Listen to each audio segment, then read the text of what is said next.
Hey, everybody, good morning. I'm Pastor Brent, And I'm Bo. and this is Rough and Tumble Joy, also the Rough and Tumble casting, because the internet has been rough at your house. I see you're standing in the middle of a parking lot. That's I am. dedication, Bo. That's dedication. I know, right? I don't know what it is out here, but it's a beautiful Good Friday. It's nice to be outside. It's nice to be at the church alone.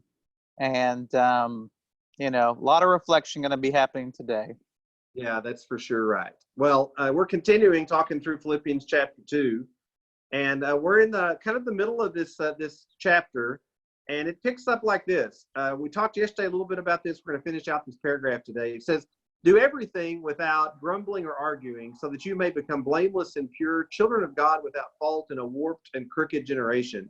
And then you'll shine among them like stars in the sky as you hold firmly to the word of life. And then I'll be able to boast in the day of Christ that I did not run or labor in vain. But even if I'm being poured out like a drink offering on the sacrifice and service coming from your faith, I am glad and I rejoice with all of you." There's that word again. "So that you too may be glad and rejoice with me." And we get it once more. So we talked some about the grumbling and the arguing. We spent some time talking about the importance of, you okay out there? Yeah, there's a lot of truckers that are getting the job done, helping us get the essentials. And so they're just driving by. That is awesome. There's this thing that we talked about the Word of God and the Logos, visited with depth about all that, and then we continue here. Paul's talking about the stars shining as stars and the rest of that, and then he talks about, "I'll be able to boast on the day of Christ that I did not run or labor in vain." So this is the next big idea. What do you think about it? Well, I love that he's wrapping up his section on ethics, and he's wrapping this up with, look, don't grumble, don't complain, don't be like people who will take what God gives them and become negative and become like the world. He says, hey, even if the worst thing imaginable happens to me, he wraps it up, I will take that circumstance and I will make it about rejoicing in God because of the word of life, because I have life both here on earth and eternal. And so he's just proven the point once again that he's got a bigger focus, and he's trying to realign them back to Jesus and not their current situation. You know, until this time of studying through this, I had never seen before that this word logos, as you hold firmly to the word of life, is then followed by, then I'll be able to boast in the day of Christ that I did not run or labor in vain. And, you know, the logos not only meant truth, but it also has the idea of purpose and intentionality, and like the universe is headed someplace. And so for Paul, the truth of who Jesus is and the mission that he's given him has also given him a sense of mission and purpose. And he's got a goal in mind. There's a purpose for his life. His purpose is the work of the mission and the spreading of the gospel of Jesus. And, you know, what's going on in their life as they hold on to the logos gives meaning and purpose to his life. It's really great that these things are right there back to back in this passage. Well, and he uses this illustration again, and maybe you can give us some insight into it, because this was not my background, but it's all about running this race. It's all about this kind of, he keeps talking about this over and over and over. He wants to be the victor.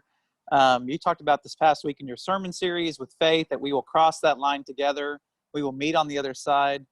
I mean, what do you take out of all this metaphor and analogy of racing and laboring and doing hard work?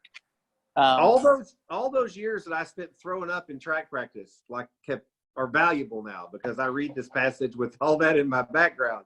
But like, it's hard work to run well. It is. And you've got to strive. It's difficult, and your body hurts and fights against you, and those kind of things. And of course, I ran track in the Panhandle, which meant every day the wind was blowing 30 miles an hour. And so there was always the elements that were sort of an obstacle. And so running was tough. And I think it's the reason he uses this metaphor. And of course, he follows right behind it by saying, even if I'm being poured out like a drink offering on the sacrifice and service coming from your faith. So he connects it. Running's hard. The labor's tough. It's worth it. I'm personally being poured out like a drink offering on the sacrifice. Dig in with us about that metaphor. What's he trying to say? What's he alluding to there? Well, I think a lot of people I've read have said he is alluding to the ultimate sacrifice of his life. What's fascinating is even in the Greek culture and the Jewish culture, sacrifices were this way of a sacrificial animal that was killed or that was used to really give glory to this god at the beginning of a celebration, maybe at the end of a celebration. And so he's actually saying, I really like his words, he is the final offering.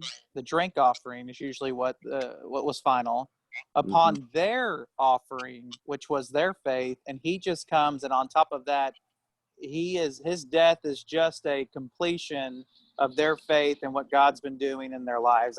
It's pretty powerful picture of him celebrating all of their work as just offerings to God.